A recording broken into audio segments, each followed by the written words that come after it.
অনেকটা বাধ্য হয়েই আবার চুলা কিনতে হলো। সেটা হচ্ছে গিয়ে এখন তো ইদানিং এত গ্যাসের প্রবলেম, গ্যাসই থাকে না। তো সেদিন চলে গেলাম আরএফএলে যাওয়ার পরে ইলেকট্রিক চুলাও দেখছিলাম। আমার বাসায় সিলিন্ডার আছে, তো সিলিন্ডার জিনিসটা আসলে বরাবরই আমার ভয় লাগে। এটা হচ্ছে গিয়ে চারিদিকে যেভাবে সিলিন্ডার বাস্ট হয়, আবার এক কথা চিনতে গেলে ইলেকট্রিক চুলাও হচ্ছে গিয়ে মানে দুইটা জিনিসই আমার খুব ভয় লাগে। তো এখন বাধ্য হয়ে যেহেতু গ্যাস থাকে না, খেতে তো হবে, তো এটার আসলে বিকল্প তো কোনো কিছু নাই। আসসালামু আলাইকুম, সবাই কেমন আছেন? আমি আলহামদুলিল্লাহ ভালো আছি। তো সেদিন হচ্ছে গিয়ে আরএফএলে গেলাম চুলা নেবার জন্য, মানে মোটামুটি বাধ্য হওয়ার মতো অবস্থা। চুলা আছে যেহেতু আমি নতুন একটা চুলা কিনেছি, তো আমার আগের চুলাটাই রয়ে গেছে। তো ওইটা হচ্ছে গিয়ে সিলিন্ডারে লাইন দেওয়ার পরে দেখি যে ওইটা থেকে কালি উঠতেছে এত পরিমাণে। তো আরএফএলে চুলা আসলে ঠিক করানো যায় এটা আমার জানা ছিল না।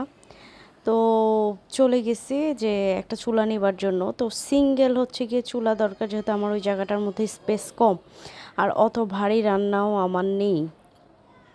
তো এই যে সিঙ্গেল বার্নারগুলো দেখছিলাম, পাশাপাশি তো আরএফএলে গেলে তো আসলে এটা ওইটা দরকার পড়েই, টুকিটাকি বক্স। তো আমার দুইটা জারের দরকার ছিল, সেই দুইটা জার হচ্ছে গিয়ে নিলাম।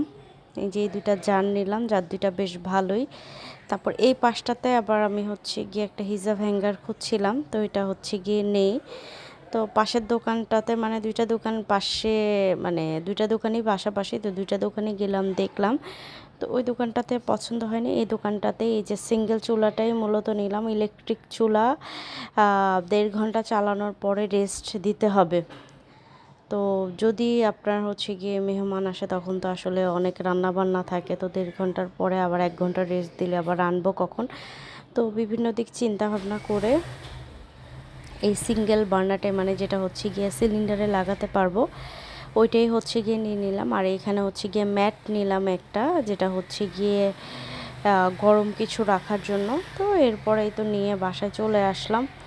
একদম এটা হচ্ছে কি ঈদের আগের দিন মানে একদম তাড়াহুড়া করে নিয়ে আসছি। তো এই তো চুলা নিয়ে আসলাম।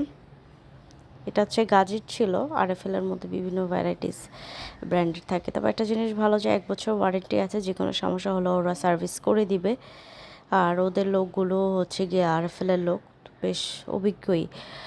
তো ওদের থেকে আমি লোক আনিয়ে হচ্ছে গিয়ে চুলা সেট করে নিব। এই তো চুলা বের করে নিলাম। চুলাটা বেশ ছোটোর মধ্যে বেশ আমার কাছে বেশ ভালোই লেগেছে, আর প্রাইসটাও অনেক বেশি রিজনেবল ছিল, এত একটা বেশি প্রাইস ছিল না। তো এরপরে আনার পরে ওনাদের লোককে হচ্ছে গিয়ে পাঠানো হয়েছে চুলা সেট করার জন্য। তো এই জিনিসটা যেটা আসলে প্রাইস, যেটা যেরকম প্রাইস সেটা সেই জিনিসের আসলে সেই রকমই হবে। ওই চুলাগুলোর এই ইয়েগুলো যেরকম স্মুথ, মানে অটোর যে সিস্টেমটা, সেটা হচ্ছে গিয়ে চুলায় এত স্মুথ না, একটু প্রেস করে তারপর জ্বালাতে হয়। তো এই যে এই দুইটা ম্যাট কিনলাম, ম্যাটগুলো খুবই ভালো পড়ছে গরম কিছু টেবিলে রাখার জন্য, বেশ সুন্দর জিনিসটা। আমার বাসায় এর আগেও দুইটা আমি নিয়েছি। তো এই তো লোক চলে আসছে। তো উনি হচ্ছে গিয়ে আসার পরে দেখলো যে আমার বাসায় আমি এর আগে যে সিলিন্ডারে যে ইয়েটা ছিল, এই যে রেগুলেটরটা ছিল, এটা হচ্ছে গিয়ে উনি বলছে যে এটা লুজ হয়ে গেছে। পরে ওনাকে দিয়ে এটাকে নিয়ে আনলাম। এটা হচ্ছে গিয়ে 800 না জানি 1000 টাকা নিয়েছে এটা। তো ওনার কাছে জিনিসপত্র ছিল, এই যে উনি সেট করছিল, মোটামুটি একটু ভালো করেই সেট করে নিলাম, ডাবলভাবে উনি ইয়ে করে দিল। তো এই যে চুলা হচ্ছে কি যে একটু প্রেস করে আসলে জ্বালাতে হয়, ওই জিনিসটা যেরকম আসলে জ্বলে যায়, এটা আসলে সেই রকম না। তো সবাই ভালো থাকবেন, আজকে এখানেই বিদায় নিচ্ছি, আল্লাহ হাফেজ।